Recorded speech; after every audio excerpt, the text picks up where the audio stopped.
नमस्कार साथियों। दिल्ली विधानसभा चुनावों का जो एग्जिट पोल आया है, ज्यादातर एग्जिट पोल्स में भारतीय जनता पार्टी की सरकार बनते हुए दिखाई गई। भारतीय जनता पार्टी की सरकार अगर बनती है तो भारतीय जनता पार्टी की तरफ से मुख्यमंत्री कौन बनाया जाएगा। दरअसल जो ज्यादातर एग्जिट पोल्स हैं उसमें भारतीय जनता पार्टी को ही मुख्य पार्टी के तौर पर दिल्ली में दर्शाया गया है। पोल्स ऑफ पोल्स में भारतीय जनता पार्टी को 39 सीट मिली है और आम आदमी पार्टी को 30, कांग्रेस को एक सीट मिलती हुई दिख रही है। वहीं जेवीसी और पोल डायरी के जो एग्जिट पोल हैं उनमें एक एक सीट कांग्रेस को भी मिलती हुई दिख रही है। अगर भारतीय जनता पार्टी को बहुमत मिलता है तो वो 27 साल बाद सत्ता में लौटेगी। इससे पहले 1993 में भाजपा ने 49 सीटें जीती और 5 साल में 3 सीएम उन्होंने बदले थे। मदन लाल खुराना पहले सीएम रहे, उसके बाद साहिब सिंह वर्मा बने और उसके बाद बनी थी सुषमा स्वराज। तीनों नेताओं के बेटे बेटी दिल्ली की राजनीति में सक्रिय हैं। खुराना के बेटे हरीश खुराना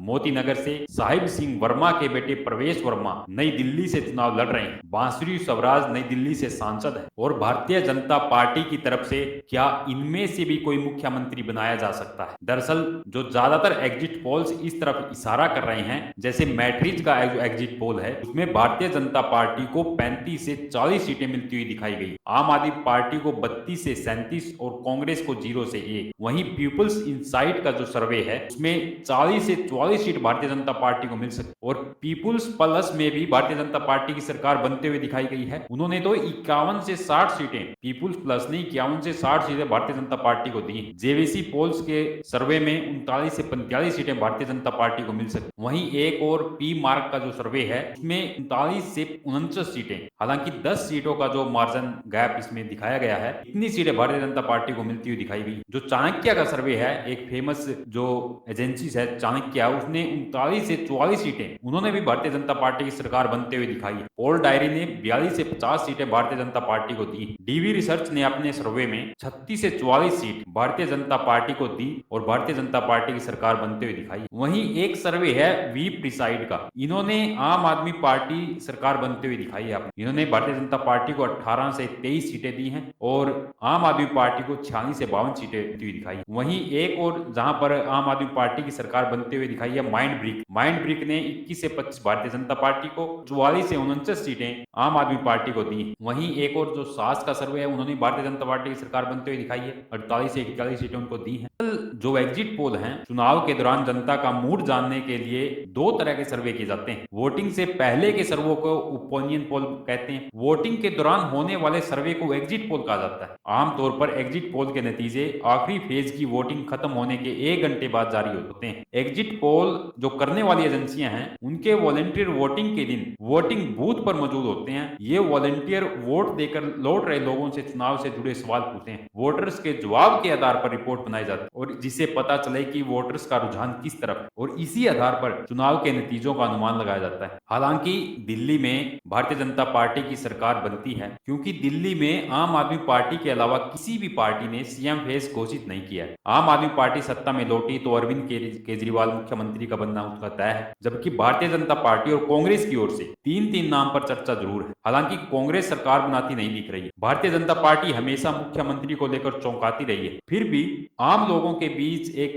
जो धारणा है वो प्रवेश वर्मा, क्योंकि प्रवेश वर्मा नई दिल्ली सीट से चुनाव लड़ रहे हैं और ज्यादातर जो दिल्ली में मुख्यमंत्री बनते आए हैं वो नई दिल्ली सीट से चुनाव लड़ने वाले, क्योंकि शीला दीक्षित नई दिल्ली से लड़ती रही, उसके बाद अरविंद केजरीवाल बने वो नई दिल्ली से हैं। तो अब प्रवेश वर्मा अगर नई दिल्ली से चुनाव जीतते हैं तो उनकी संभावनाएं भी बढ़ जाती। उसके बाद नंबर आता है रमेश बुद्धड़ी का, जो कि कालकाजी से, क्योंकि कालकाजी से इस समय आतिशी के खिलाफ वो चुनाव लड़ रहे हैं और वो इस समय दिल्ली की सीएम भी है। तो रमेश बुद्धड़ी का नाम भी चर्चा में है। उसके अलावा बताया जाता है कि दुष्यंत गौतम के नाम पर भी चर्चा है। वहीं कांग्रेस की ओर से प्रदेश अध्यक्ष देवेंद्र यादव हैं और पूर्व सीएम शीला दीक्षित के बेटे संदीप दीक्षित और महिला कांग्रेस की अध्यक्ष अलका लांबा, ये भी मुख्यमंत्री पद के बड़े दावेदार हो सकते हैं। लेकिन कांग्रेस की सरकार आना कोई भी सर्वे ये दिखाता नहीं है। 1 या 2 सीटें कांग्रेस की दिखा रहे हैं। हाँ, अगर भारतीय जनता पार्टी सत्ता में लौटती है तो भारतीय जनता पार्टी की तरफ से कौन मुख्यमंत्री होगा, क्योंकि भारतीय जनता पार्टी की जो आलाकमान है वो एक तरह से सरप्राइज देती आई।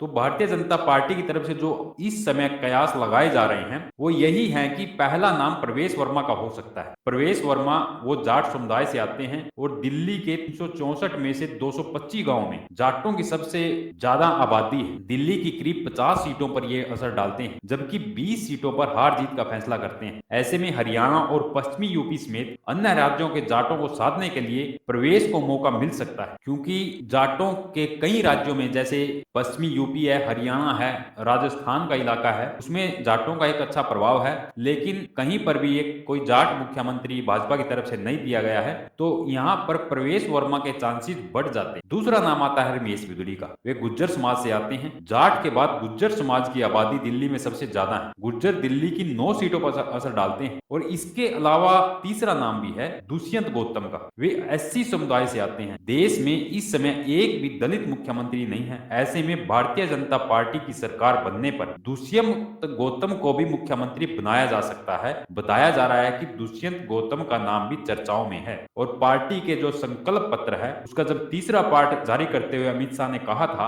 कि अरविंद केजरीवाल ने दिल्ली को दलित सीएम देने का वादा किया था। 2 बार सरकार बनी, जेल गए, तब मौका था, फिर भी दलित सीएम नहीं बनाया। तो भारतीय जनता पार्टी ये दांव भी चल सकती। हालांकि प्रवेश वर्मा 2 बार सांसद रहे हैं, 1 बार वह विधायक रह चुके हैं, पार्टी का प्रमुख जाट चेहरा है और पूर्व सीएम साहिब सिंह वर्मा के बेटे हैं। तो प्रवेश वर्मा का नाम इसलिए सबसे पहले लिया जाता है कि जाटों का एक अच्छा खासा प्रभाव दिल्ली में है। और इसके अलावा अगर प्रवेश वर्मा दिल्ली के मुख्यमंत्री बनते हैं तो जो आसपास के स्टेट्स हैं जहां पर जाटों की एक खासी तादाद है, हरियाणा, पश्चिमी यूपी, राजस्थान, वहां पर भी इसका एक असर देखने को मिलेगा। रमेश बिगड़ी बड़े नेता हैं, 2 बार सांसद रह चुके हैं, 3 बार विधायक रह चुके हैं, पार्टी का एक बड़ा गुज्जर चेहरा है, दिल्ली भाजपा के उपाध्यक्ष महासचिव रह चुके हैं, तो यह भी एक बड़ा नाम है। और दुष्यंत गौतम का नाम इसलिए लिया जा रहा है, वो पूर्व राज्यसभा के सांसद भी हैं, पार्टी के राष्ट्रीय महासचिव हैं, उत्तराखंड में पार्टी के प्रभारी भी रहे और पार्टी के एक बड़ा एससी चेहरा है। तो भारतीय जनता पार्टी